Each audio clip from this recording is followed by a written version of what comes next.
ही एक गोष्ट क्लिअर करतो. जरा पुढची स्लाइड लावा. ही माझी सुरुवात ॲज अन ॲक्टर म्हणून मी काम करत होतो. पुष्कर श्रोत्री, तुम्ही या सगळ्यांना बघितलं असेलच. सुनील बर्वे, सिद्धार्थ जाधव यांच्यासोबत मी काम करायचो. त्या नाटकामध्ये मी छोटी मोठी पात्र करायचो. तिकडून सुरुवात झाली. दिवसाला 500 रुपये कमवायला सुरुवात केली. जिथे जिथे 500 शो असायचे तिथे आम्ही 500 रुपये आम्हाला मिळायचे. नेक्स्ट, त्यानंतर एक वेळ अशी आली की हातात 1 रुपया नव्हता आणि अंगावरती होतं 27 लाख रुपयाचं कर्ज.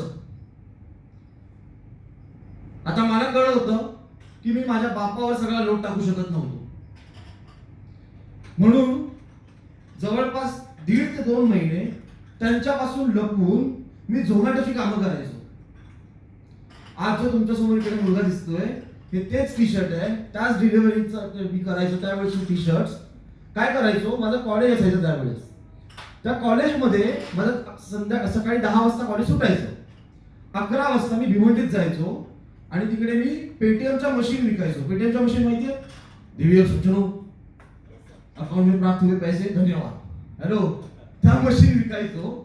त्या मशीन विकून झाल्यानंतर 6-7 वाजल्यानंतर 8 वाजता घरी यायचो. फ्रेश वगैरे होऊन 8 वाजता घर सोडायचो आणि मग रात्री 2 वाजेपर्यंत माझ्या भावासोबत त्याला मागे बसवायचो आणि ऑर्डर मारत बसायचो या झोमॅटोच्या. का? कारण काय होतं, 27 लाख रुपयाचं. कारण माझ्या घरात लोक येत होती, पैसे मागायचे. माझ्या आईने सगळी सोनं नाणं जेवढं काय होतं ते सगळं माझ्यासाठी घाम ठेवलेलं. मग आता माझ्याकडे काय पर्यायच उरला नव्हता. मी असं बसून तर राहू शकत नव्हतो, कारण बसून ती इतकं घाण आणि निर्लज्ज नालायक असल्यासारखं वाटायचं. मग ठरवलं काहीतरी करायला पाहिजे.